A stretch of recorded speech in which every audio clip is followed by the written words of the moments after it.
Olá, você que nos acompanha aqui no Clique RDC. Hoje a pauta é a BR-282. Por isso, eu estou aqui com o Diego Fernando da Silva, que é supervisor do DENIT aqui de Chapecó, que vai conversar com nós um pouquinho sobre a atual situação da rodovia. Boa tarde, Diego, tudo bem? Como que é e como que está a atual situação da 282 aqui no trecho, principalmente que liga Chapecó a São Miguel do Oeste? Oi, olá a todos.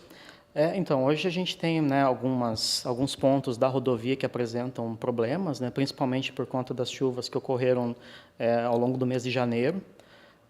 O DENIT, no mês de dezembro, ele licitou 2 contratos para manutenção desse trecho, né, um que pega a BR-480 e a 282 até o trevo com a BR-158. O outro trecho é da 282 até São Miguel, né, a partir de Maravilha, e a BR-158 também de Maravilha até a divisa com o Rio Grande do Sul. Então, esses contratos eles foram licitados em dezembro, né, a gente aguardava, no caso, a liberação de recurso por parte do governo federal. Isso ocorreu no final da semana passada, então, a partir de agora, a gente vai conseguir assinar os contratos e dar, no caso, início efetivo aos serviços.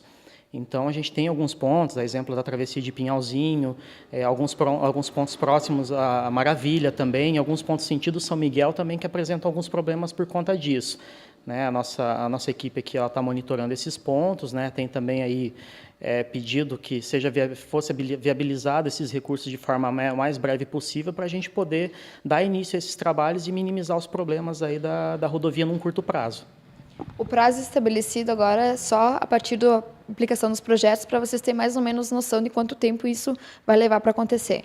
Na verdade, a partir do início dos trabalhos, a partir da assinatura do contrato e da ordem de serviço, as equipes já têm que estar mobilizadas já para dar atendimento, num primeiro momento emergencial, atender as demandas que são mais urgentes do trecho, né, pontos que apresentam maior quantidade de defeitos, mas alguns pontos que vêm apresentar riscos, né, então não só na própria pista, mas também, né, na faixa de domínio, algum ponto que tenha, por exemplo, deslizamento de material, alguma coisa que esteja próxima, né, ao leito da rodovia.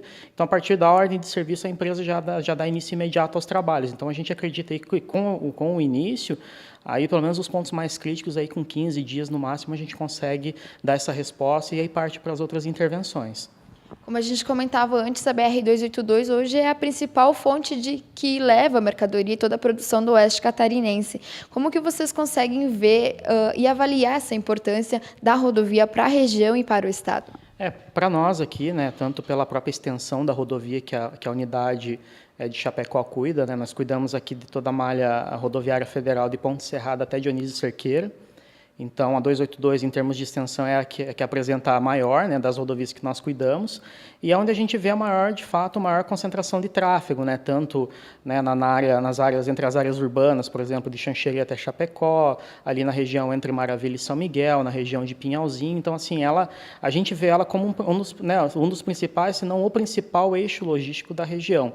Então, para nós também um motivo de preocupação, a gente tem dado bastante ênfase, né, na viabilização dos recursos, na retomada das obras que a rodovia precisa, não só em termos de manutenção, mas em termos de restauração, adequação de capacidade, né, que é o que a gente vai dar início aí nos próximos dias, né, a partir da apresentação dos projetos.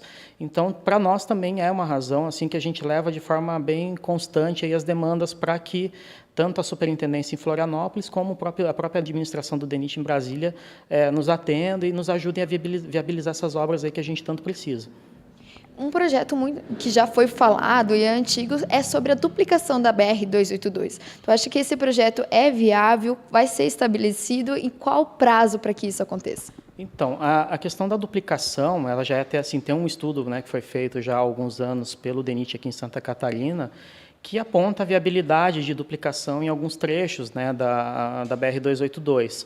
O que nós temos, assim, esse é um projeto mais de longo prazo, a gente ainda não consegue ter, em princípio, uma perspectiva de quando isso vem acontecer, no caso de uma duplicação total, né, que envolveria também as travessias urbanas, né, no caso a implantação de ruas laterais nos principais municípios aqui que a rodovia corta, por exemplo, Nova Erechim, Pinhalzinho, Maravilha, né? Então, entre outros pontos também na região da BR-158. Isso já é um trabalho de maior vulto e até com maior prazo para que isso se concretize. Por outro lado, a gente tem, né, que está na iminência de começar, que são trabalhos de restauração e adequação de capacidade, que a gente vai agora, num primeiro momento, dar um patamar de estrutura da rodovia que atenda o tráfego atual e a gente consiga eliminar alguns pontos que tenham maior concentração de tráfego, por exemplo, com as implantações de terceiras faixas, a implantação de algumas interseções, melhoramentos nas interseções existentes. Isso já foi licitado, em princípio, em dezembro de 2016, né, teve algumas pendências em caráter judicial, né, ou seja, o ano passado praticamente inteiro esse processo licitatório ficou em discussão e isso só teve a sua resolução agora em dezembro. Então, a empresa que venceu, o consórcio que venceu, né, esse processo licitatório já deu início agora em janeiro aos levantamentos para elaboração de projeto. Então, a nossa perspectiva é que no mês de março, abril, a gente já tenha essas informações, já consigamos analisar e poder dar início às obras.